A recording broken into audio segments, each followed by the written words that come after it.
forget it. So parallel to this old line, first we had to find the slope of this line, which was 3/4, and the new line's parallel. That means the slope is 3/4 as well. We're using the point slope formula, we're plugging it in, and we came up with our equation of the line. Anybody, any other questions, problems? No? Make sure you do your homework. I did put the grades for your homework in the grade book, so you should have them. Okay, before we get to 77, let's do another one. Let's see if I have another one here. Number 65. Number 65, -8 minus 1 is our point. And this time the new line is perpendicular to -15x plus 3y equals 9. So again, before we can start with our formula, which is y minus y1 equals m times x minus x1, the point that is given here is our y and x, but we don't have the slope. So we need to solve for y. That means we have to add 15x. 3y equals 15x plus 9 and divide by 3. 15 divided by 3 is 5. 5x plus 3 we have here. Let's review a little bit. 5x plus 3, what is the slope? 5. The slope is 5 in this case. What is the y-intercept? Y-intercept? 3. Thank you. Okay. So that wasn't a question, but I ask you anyway. Now my new line has a slope that's perpendicular. So what do we need here? If the old line has a slope of 5 and the new line is perpendicular to this line, so what is our slope? -1/5. You are absolutely correct. The opposite reciprocal. Now 5 we can write as 5/1, so the reciprocal is 1/5, and then opposite means minus in this case. Okay, now we gotta plug it in into our point slope formula, y minus y1. So be careful, y1 is negative. We have a negative in the formula, so this becomes a plus 1 equals -1/5 times x plus 8.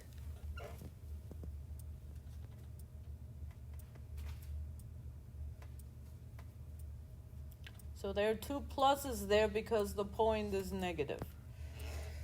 Distribute the -1/5. Y plus 1 equals -1/5 x minus, and this 8 is over 1, so we're multiplying numerator times numerator and denominator times denominator, so that's 8/5. Is everybody with me on that one? How do we get y by itself?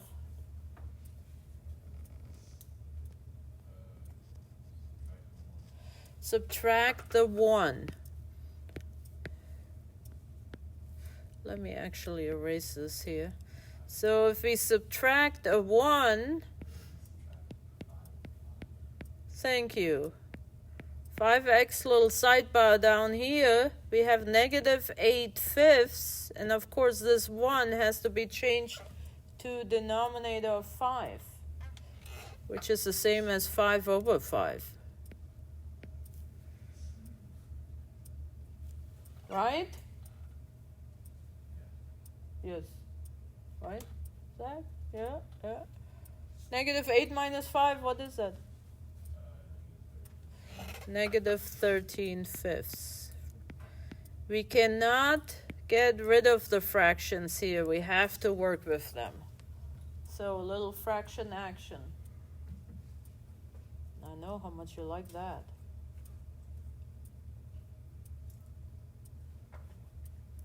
problems on the test is not that involved.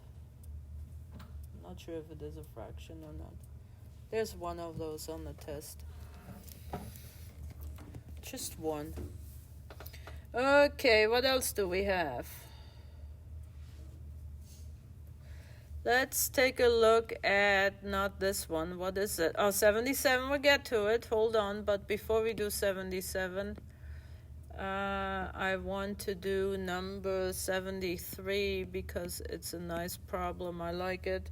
The line is parallel to 3x plus y equals 7 and passes through the origin. So that means the origin 0, 0. And the line is parallel. So first of all, what do we do to find the slope here?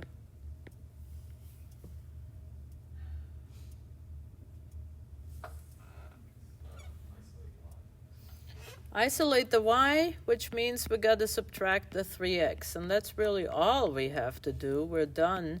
Y equals negative 3x plus 7. What is the slope? And what is the slope to a line that's parallel? Negative 3, it's the same. Y minus y1 equals m times x minus x1. And of course, x1 is 0 and y1 is 0. Y minus 0 equals negative 3 times x minus 0. So we're basically done. Y equals negative 3x. Y minus 0 is y, and 3 times 0 is 0, so all we have left is negative 3x. There it is. Beautiful. I like this kind of problems. Okay, so let's take a look at these. I like these problems 75 through 81. 77. Abby had a question with.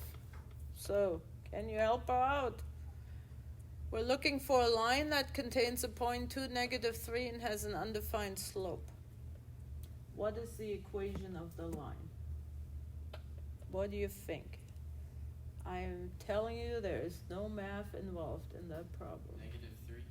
You got to think. Now, Luke, I know what you're talking about, but if you just say negative 3, hold on, let me use a different color. Negative 3 is not a line. I want an equation of a line, not just negative 3. X equals negative 3. And I'm going to have to say, is x really negative 3 there? Oh, never mind. Yeah. X equals? 2. Thank you. The equation of the line that we're looking for is x equals 2. Because an undefined slope, and that's what you know what it looks like, an undefined slope is vertical or horizontal? Well, negative 3. So negative 3 is here. So it's going through this point here. 2, negative 3, and it's undefined. An undefined slope is a vertical line. So it's got to be x equals whatever value you have here. So x equals 2 is the equation. Now you can do 75. The line passes through 2, negative 3, but the slope is 0. What kind of line is that? Right, now we have y equals negative 3. 0 slope. 0 slope means it's the y value of your point. Undefined slope means it's the x value of your point. Don't forget that. And while we're liking it so much, how about 81? The line is parallel to the line x equals 4. X equals 4 is right here. And its parallel would be x equals 5, right? You got it. Abby, does it make sense now? Okay, cool. Okay, so this concludes 2.3. Now we're moving on to 2.4, which is about models. 2.4 is actually somewhere here. I'm going backwards. 2.4 models. Linear models. So on page 131, you have, not 131, yeah, on 130. Example 1. Writing a linear model. This is actually already done for us, this model here. So let's take a look. This is about the snow. In Buffalo, New York had 24 inches of snow on the ground. So 24 inches of snow are on the ground. Oh, that's nice. Before a snowstorm. So we already have snow, and snowstorms coming. And during the storm, snow fell at an average rate of 5/8 per inch per hour. So here is our model. The book already is giving us a model, the linear one. Y equals 5/8 x plus 24. So the 5/8 inch per hour is our slope. So for every hour, well, in this case, for every hour, no, why does it say 8 hours? 5/8, here you go. For every 8 hours, the snow depth or the snow increased by 5 inches. So then we go 8 hours again and we have another 5 inches. So after 16 hours, there was 10 inches of new snow. Now let's take a look. Y equals 5/8 x plus 24. What's the y-intercept here? 24. What does it mean in the context of this problem? Right, I mean, it did say that in the example, but that's where the 24 comes from. That's with how much snow they started. They started with 24 inches, and then every 8 hours the snowfall increased by 5 inches. So how much snow was on the ground after 16 hours? So if x is 16 hours, how much snow was on the ground then? Let's plug it in. Well, we can look at our graph here. And based on the graph, we can guesstimate. I have too much color in here. We can guesstimate the value of snow on the ground. So Robert was saying roughly 35 inches. So let's take a look. Y equals 5/8. X is the time, and we have 16 over 1 plus 24. And we can reduce 8 goes into 16 twice. That leaves us with 10 plus 24. And that exact value is 34 inches of snow on the ground. And we were close. That's about right. The graphs are usually estimation, while if you plug in the value into the model, that's the exact answer. So in this case, the model was given to us. All you really had to do is understand what the model means. Now here's another one, a model that is example 2. And this is about FDR in 38 signed a bill enhancing the Fair Labor Standards Act. In its final form, the act banned oppressive child labor and set the minimum hourly wage at 25 cents and the maximum work week at 44 hours. Over the years, the minimum hourly wage has been increased by the government to meet the rising cost of living. So the equation that you see here is the minimum hourly wage in the United States since 1970. So since 1970, the year 1970, this is the linear equation for the minimum hourly wage. So that means at 1970, X represents 0. That's when this formula started, in 1970. So if X is equal to 5, which year are we in? If 0 represents the year 1970. We're off the grid. We're off the grid? If X is equal to 5, which year are we in? 1975. Right? Yeah, we're off the grid. I was just going to say something about 75, but I'm not. I have stories to tell. Okay. If X is equal 20, which year are we in? 1990. Was a good year. If X is equal to 30, which year are we in? Oh, we made it. Now we're off the grid. 2000. If we are in the year 2022, what is X?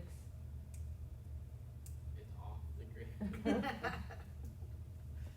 We're in the year 2022. Which year are we in?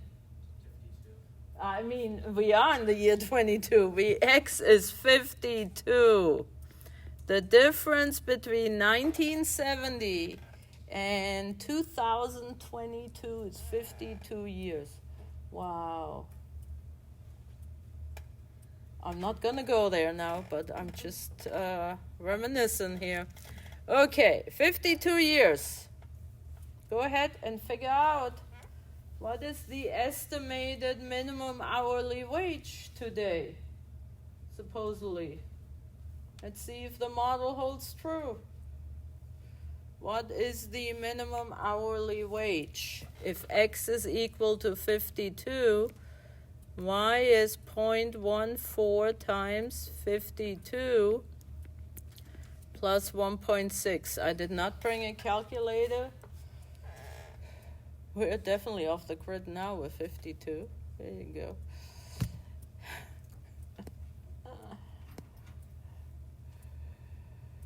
If this would continue on, 52 somewhere over here. So where are we? Did somebody do the math? Calculator people? I got 8.88. So $8.88. What is the minimum hourly wage right now? 10.50, I think. 10.50? 10.50. So I think Well, yeah, that's what you make. let me look it up. Yeah, look it up. Look it up. Of course, each state is a little different. You know, we're trying to get to $15 an hour, right? You want to know America or Florida? They just updated. Florida. Well, by 2026, they passed this law. There has to be, it's a gradual increase, but by 26, there have to be a minimum hourly wage of $15. They did pass that. Okay, so, 26? what, by 26? Mm-hmm. That's a long time. That's 4 years. It goes like that, trust me. Just look at that. Yeah. It's $10 per hour right now, but every September 30th from now until 2026, it's increasing $1. Right. Until it ends up At 15, right. Yeah, so here you go. I mean, it's kind of, well, it's close. I mean, this model was made in 1970. 52 years later, it's kind of, it's still pretty accurate. Now, let me ask you, what is the y-intercept here? What does it mean? in the context of our minimum wage? Starting minimum wage. In what year? 1970. In 1970. The minimum hourly wage was $1.60. Of course, you could get a little more for $1.60 than you can get these days. Yeah, yeah. What's the slope here? 0.14 or 14 cents, right? That's really what that means. So what does it, well, it means 14 cents, but what does it mean in the context of our minimum wage? Every 5 years it goes up 14 cents. No, it's actually, they just have the scale in increments of 5, good point, but it's actually each year. Oh. Each year, the minimum hourly wage did go up by 14 cents. Or $14 for every $100. Yes, yes. $1.60 in 1970. Okay, now we have to come up with our own model. Number 7. We want to drive a Ferrari, a luxury car. We're just talking about those. A luxury car rental company charges $1.20 per day in addition to a flat fee of $65 for insurance. Okay, what is the equation? What is the model that represents? Y is the cost, so Y equals 120x plus 65. You are correct. $120 per day. X is the day, Y is the cost, and plus 65. I do not want to graph this. What is the y-intercept and what does it mean in the context of this problem? the y. What is the y-intercept? That's the flat. That's what you have to get. So the y-intercept would be the $65, right? I know, it kind of makes no sense. So even if you don't drive the car, you have to pay the $65 for the insurance. Maybe you only drive the car for an hour or something, you know. That's all I can afford. But I still have to pay the $65 for the 1 hour. Yeah, here you go. Okay, let's see how much. Use the model from part A to determine the cost of driving the rental car. Let's just do, let's say 5 days. Yeah, we're driving this Ferrari for 5 days. How much do we have to pay? I can buy a different car for that. 120 times 5 is 600 plus 65 is $665 for a luxury car. Definitely not a Ferrari because that would be way more expensive. Any question here? These are the kind of problem, well, there's one problem like this on the test. How about number 8? Alex what? Alex is a sales representative and earns a base salary of $1,000 per month plus a 4% commission on his sales for the month. What's the linear equation where Alex's monthly salary is represented in Y and the sales with X? What is the equation here? $1,000 a month, base salary plus 4% commission. 0.4x plus 4% 1,000. actually represents 0.04. So 0.04x plus 1,000. You know, per 100. So, what is a y-intercept and what does it mean?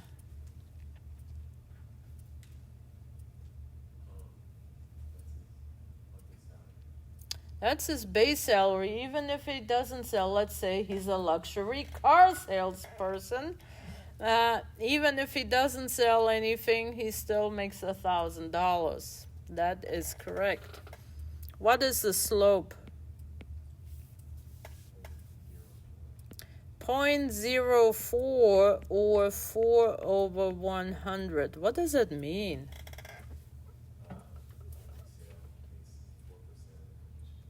Yeah.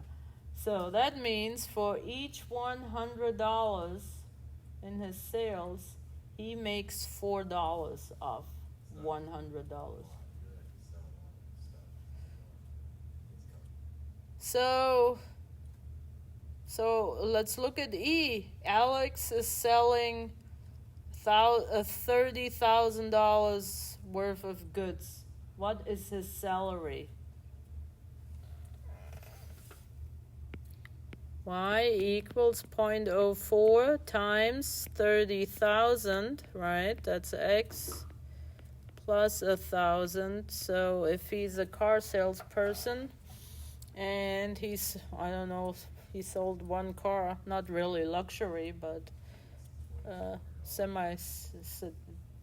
So how much does he make? 4 times 3 is 12, so that's 1,200 plus 1,000, and he makes $2,200 a month.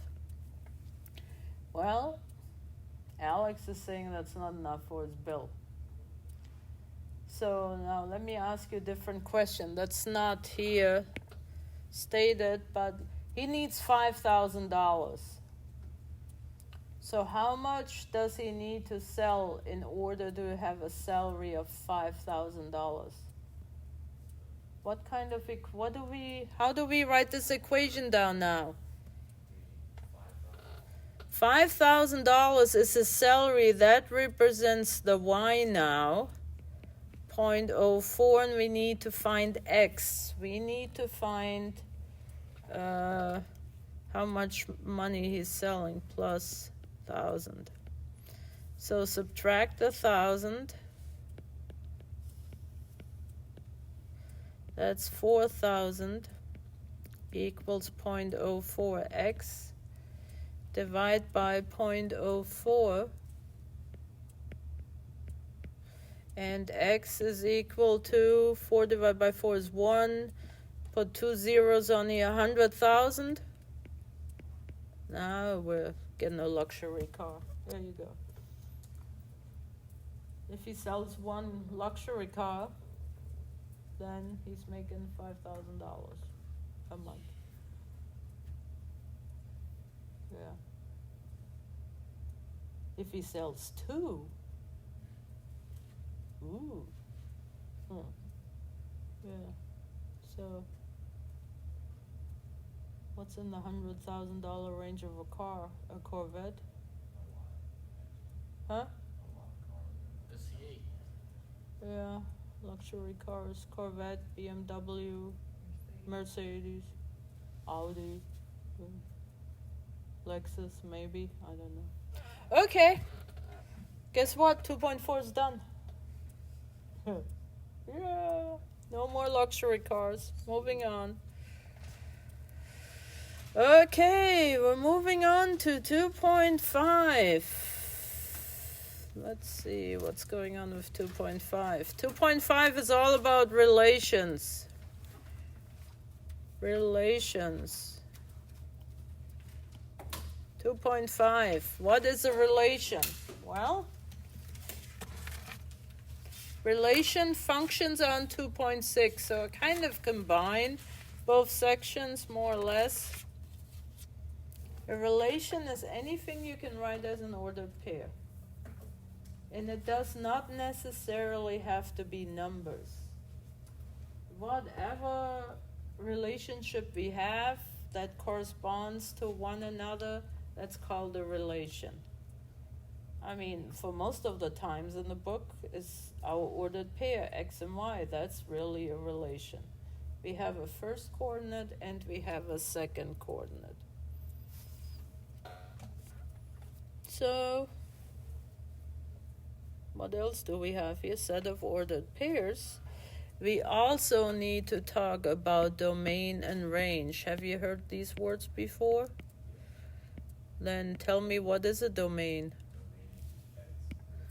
Domain is just X. Domain are all the first coordinates, the set of first components in the ordered pair, to be precise. That's what the book says. Set of first components.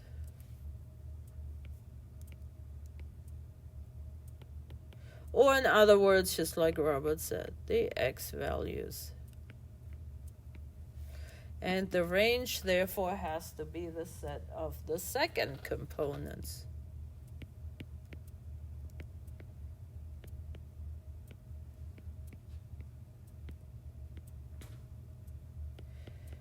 Or, in plain simple math language, the Y values.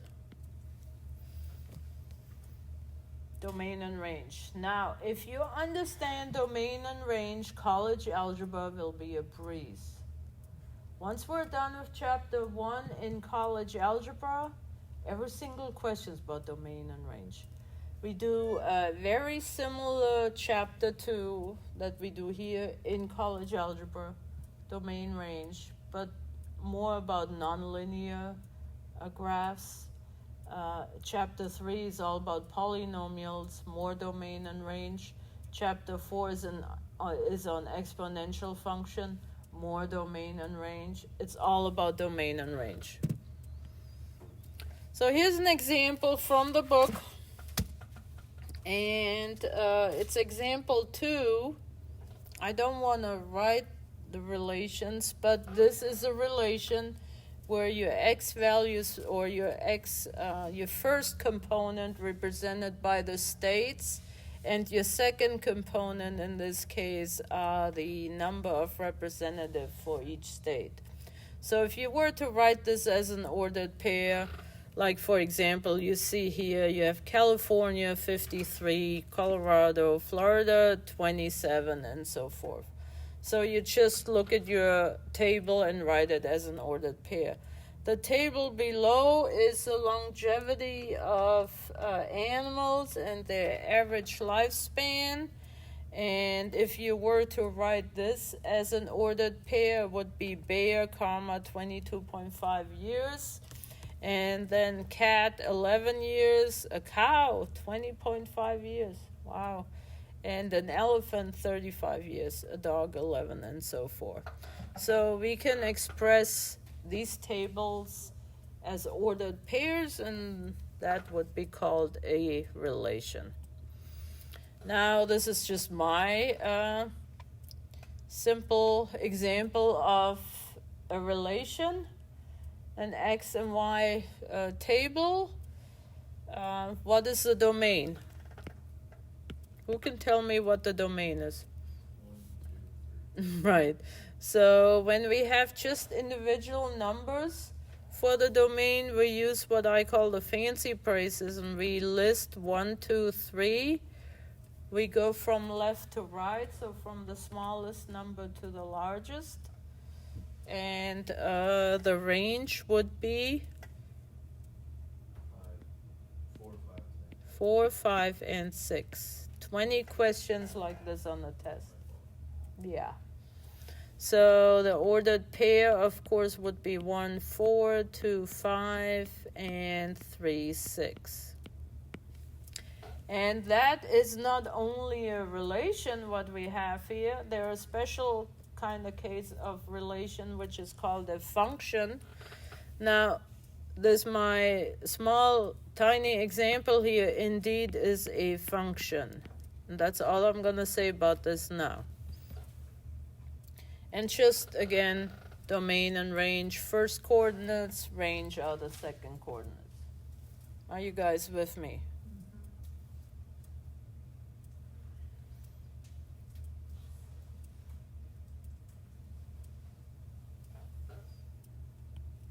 Okay, here's a correspondence from set A to set B. If I were to represent or write down the ordered pair, 1 in this case is going to 3. What else do we have? 2 is going to 3. 2 is going to 4, and 3 corresponds with 5. So this would be the representation as a relation as ordered pairs.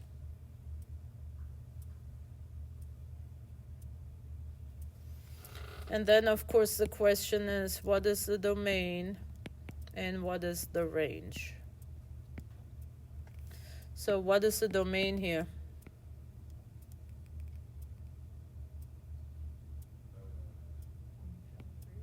1, 2, and 3. Even so, the 2 is there twice, you only listed once. That's all you need to do. The range in this case is 3, 4, and 5. Here you go. This is not a function. You are correct. Hold on. Hold on. Don't say anything just yet. Just the fact that it is not a function. It is a relation, but not a function. So not all relations are functions. Here you go. Okay, next example. Not this one. We're not with function yet. So here's just another set of ordered pairs in form of 3 points that are plotted in a coordinate system. And what is the domain and the range?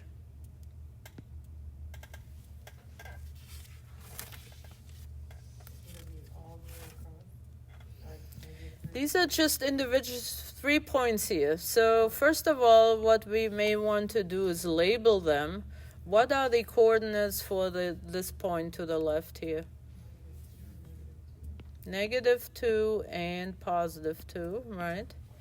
And if we go across, then here this point is 3, 1, and this point would be 3, 3. So what is the domain? Just based on my x coordinates. -2 and 3. We only need it once. What is the range? The range would be... Hold on. What did I do? This is the wrong point here, right? Oh, no. I was looking. No, it was the right point. I was looking at this point. I thought this was the point. Okay. Now we have 1, 2, and 3. We want to go from the smallest to the highest. This is also not a function.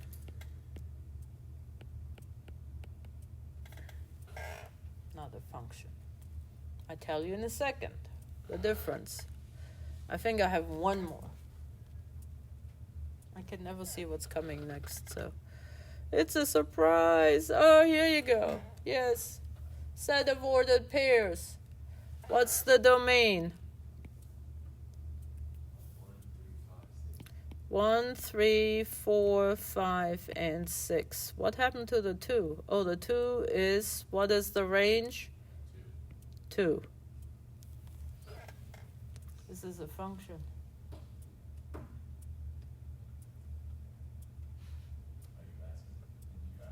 I'm asking all of you. Who's for yes? Who's for no? Who's for I don't care? Is this a function? Yes or no? Okay, let's show of hands. Who says it's a function? Who says it's not a function? What do you say? You don't know. Who says I don't know? Here you go. Drum roll. This is a function. Ooh. Good job, guys. This is a function. So, what makes this a function, but this one not? This is also not a function, while this one is. You have a function is a set of ordered pairs, an x and a y value, but you cannot have the same x value. Functions do not have the same x values. For each element in x, where's my function? Here you go. For each element in x, there is exactly one element in y. No x values are the same, can be the same. Functions must have different x values. Now, this one example I showed you had the same y values, and that you will learn in college algebra. If a set of ordered pair has the same y values, then it's not 1-to-1, which means it doesn't have an inverse. That's college algebra. We don't do that in intermediate algebra.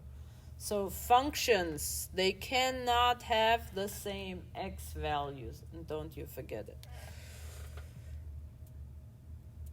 So everybody had that wrong. Thank you. Okay, let's take a look at 47. 147 in the book.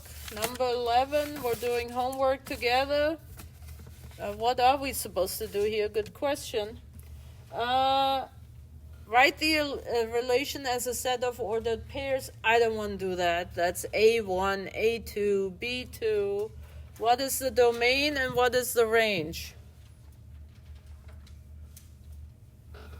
Well, I'm just going to write below here. That is the domain, right? A, B, C, D, E, and 1, 2, 3, 4, 5 is the range. Is number 11 a function, yes or no? Not a function. Number 12, is number 12 a function? Yes, number 12 indeed is a function.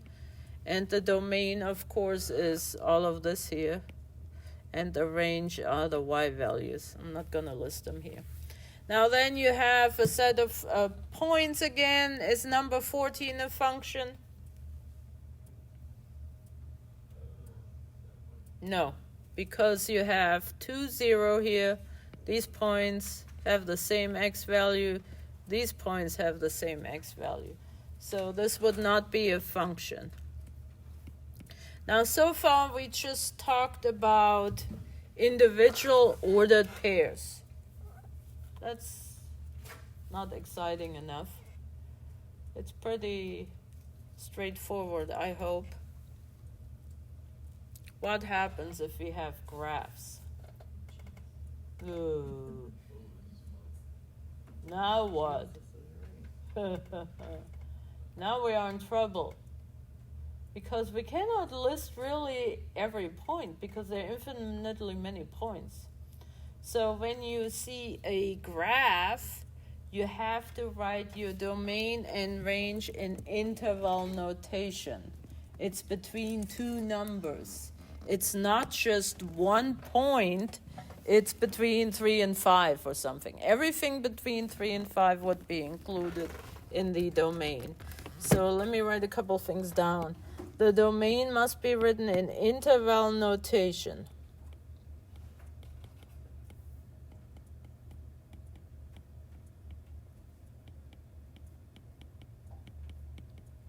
And now what we have learned in chapter 1 is important again. We use a bracket for the domain if the point is included.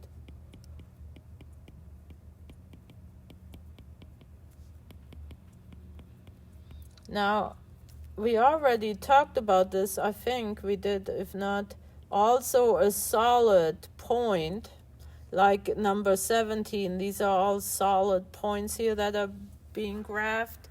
That also means the point is included, and we need brackets. If you have an open circle like so, an open dot, then you use parentheses and the point is not included.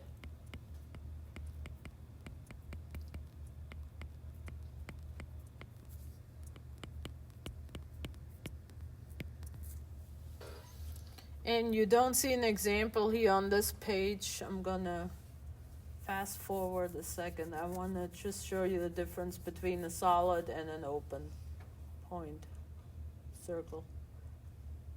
So we need either parentheses again or we need brackets. And of course infinity is still parentheses.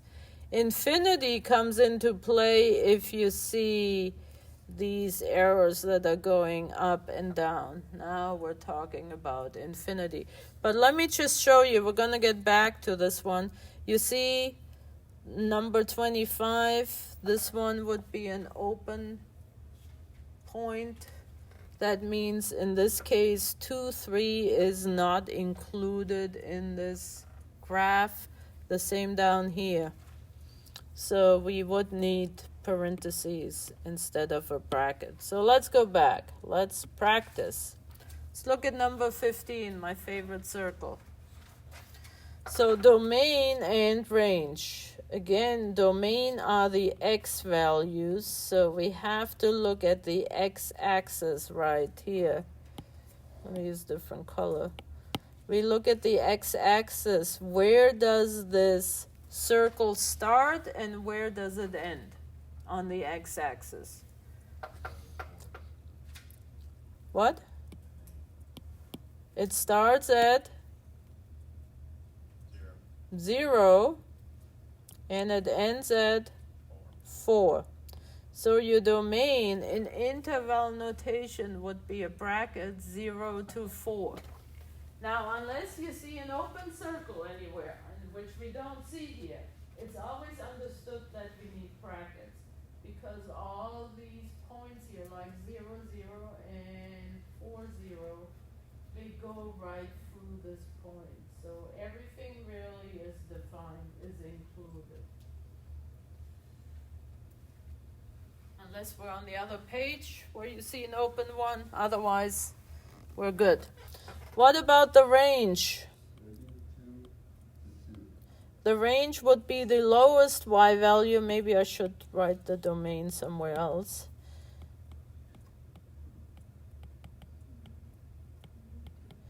The range is the lowest y value, which in this case is, if you go over, is -2. And the largest y value is 2. So the range goes from -2 to 2. Guys, does that make sense? Yes. Well, you say that now. Yeah. No, it does actually. How about 16? What is the domain? What is, look at the x-axis, and where does the graph start? -3. Where does it end? 3. Done you are. So you go across and then you go up or down. What is the range? Where does it start at? And it's going to, if you take calculus, you're talking about ellipses, and this is an ellipse. -4 and 4. Let's do one more, we like it so much. How about 17?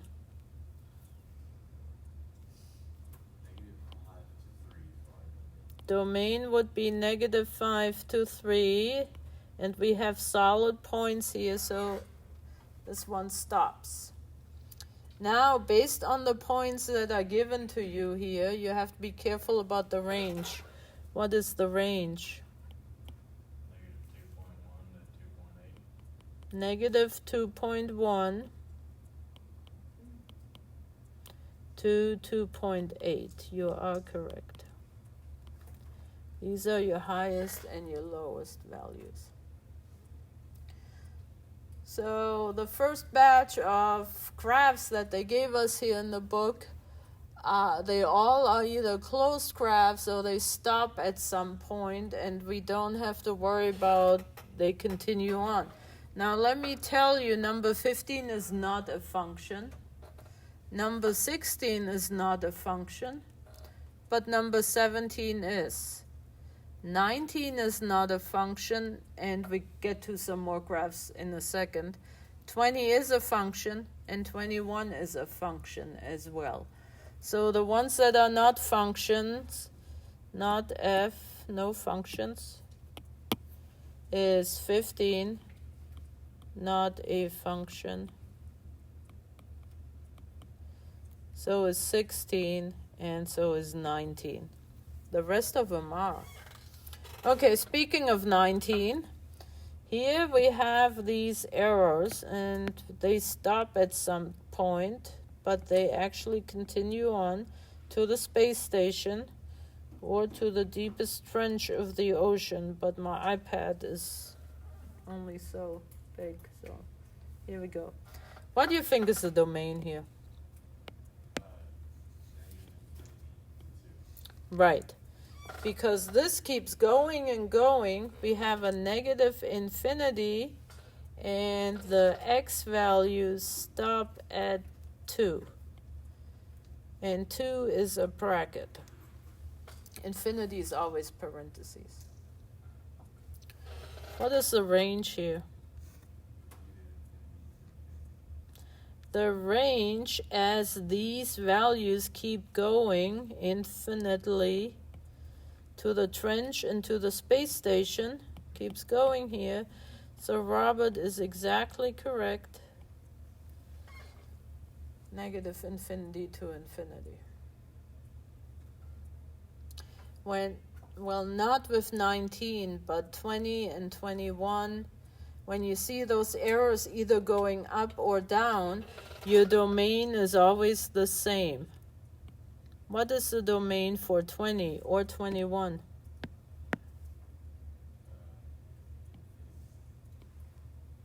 We keep going, so the domain is negative infinity to infinity. And so it is for 21. Our x values, they don't stop anywhere, they just keep going.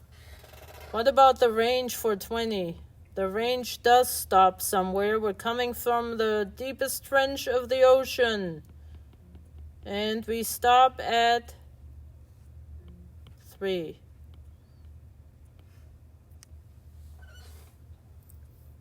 That's something you had to practice. Now the domain and the range are equal for 21. They are the same. They go to negative infinity to infinity. So it's kind of easier if the graphs, they're closed, you have circles, they stop somewhere, then it makes sense, but you got to be careful with those arrows here. Now in college algebra, and also on Tuesday, the mother of all mothers of graphs is not a linear graph, but you may have seen this one, bless you, is the parabola, or the square function, or the quadratic function, however you want to call it. The quadratic function is so popular it has its name. It's called a parabola. What's the domain range? The parabola, and don't you forget it for college algebra. Every single parabola quadratic function has the same domain. And it doesn't matter if the parabola opens up or opens down. That makes no difference. What is it?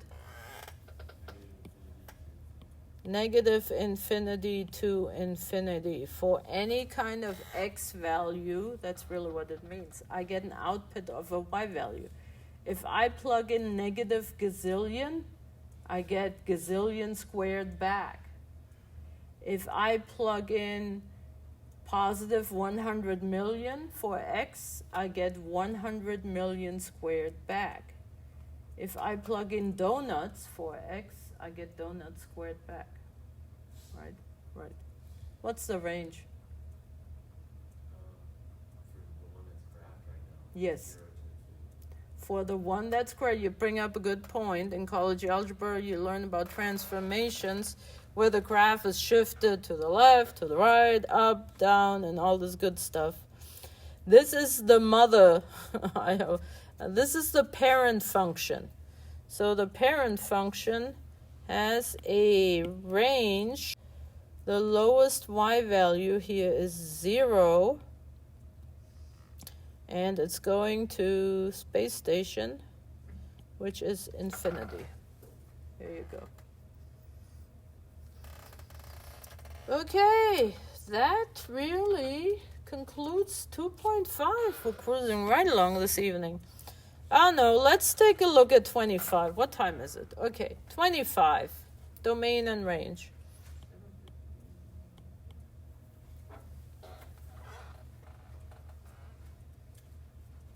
You do it.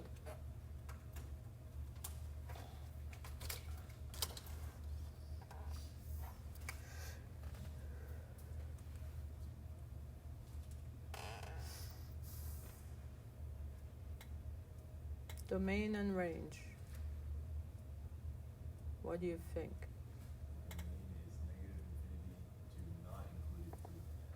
The domain is indeed on the left side. We have this arrow here, so that's a negative infinity, and it stops at 2, but 2 is not included, so you need a parenthesis here.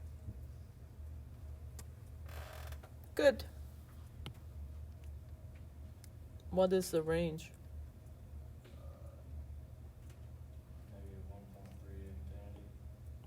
Negative 1.3, which is this point right here. This one right down here. They give us the coordinates for this point, so that's negative 1.3, and that's a solid one, so that's included. And where does it stop? At, Garrett already said it, I heard you. Unfortunately, you were right. Unfortunately, students on the test or sometimes write 3 here, which is incorrect, because you got to look at this side keeps going. So it doesn't matter if this one stops, as long as one side keeps going, that means it's going to infinity. Yep.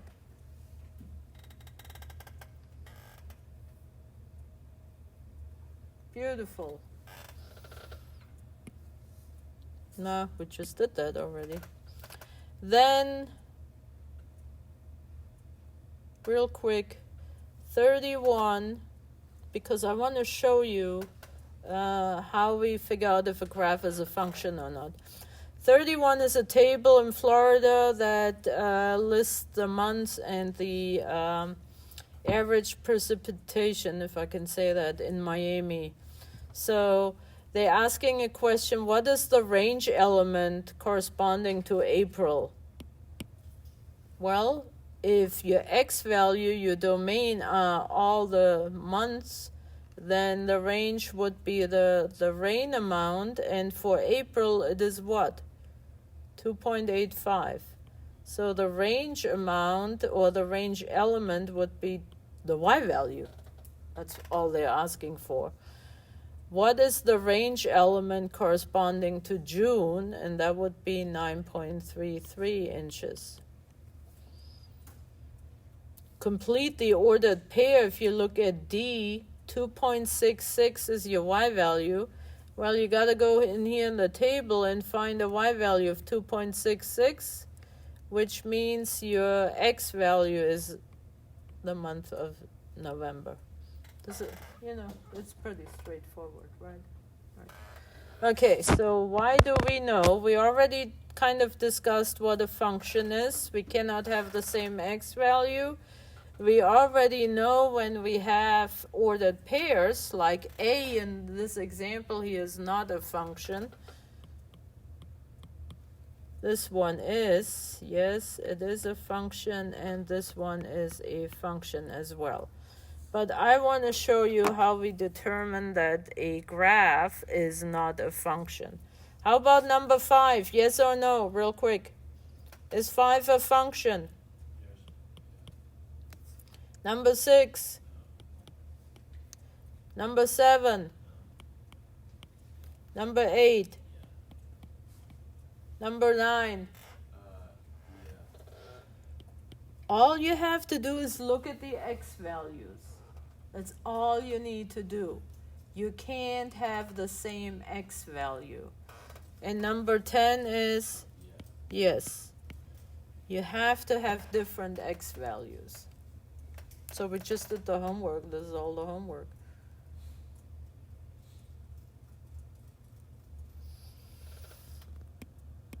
Here you go. Here we got some graphs now. Yeah, how do we know if it is a function? Well, I gave it away. There's something that is called a vertical line test. You draw a vertical line anywhere within your graph. Don't draw it over here because that's not going to tell me anything.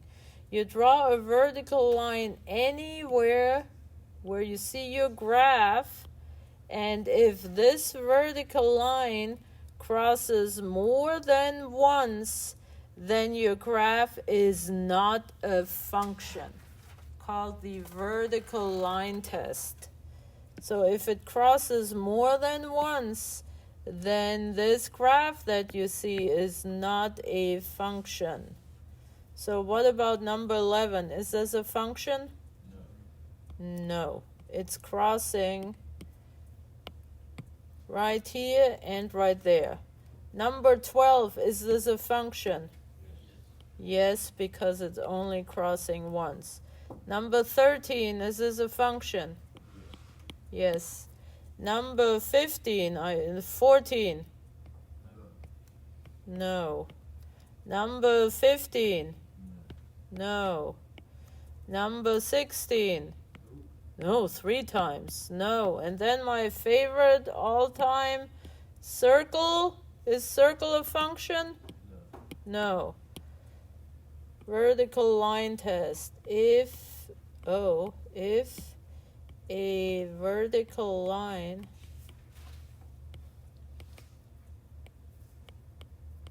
crosses the graph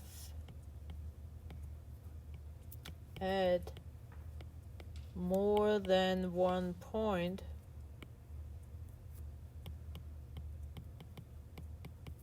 the graph is not a function. Vertical line test. That's how you can figure out if you have a function, yes or no. Any other ones? No. Okay, and I guess we're going to stop right here.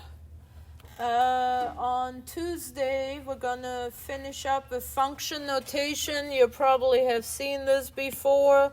We don't say y anymore. We say now f of x, since we're talking about functions. And then we're going to graph a parabola. Yeah, by hand, a nice parabola. And that's about it. And we're done with chapter 2. So we're going to finish it up on Tuesday. We're going to review